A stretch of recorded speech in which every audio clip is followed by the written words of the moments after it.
Noon pong una, nung hindi pa naisasaayos yan, kawawa yung mga may bahayan doon sa bandang dulo doon.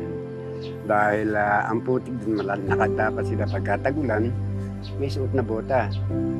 Kaya kung merong halimbawa na disgrasya ng kaanak namin dyan, kami man pupunta raw nakabota dahil unang malalim ang putik, may tubig.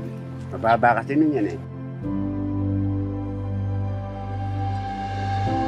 Yung paggagawa ng kalsada, na ginahawahan po ng malaki yung kami at saka yung mga taga diyan. Dahil hindi na sila tumatapak sa putikan.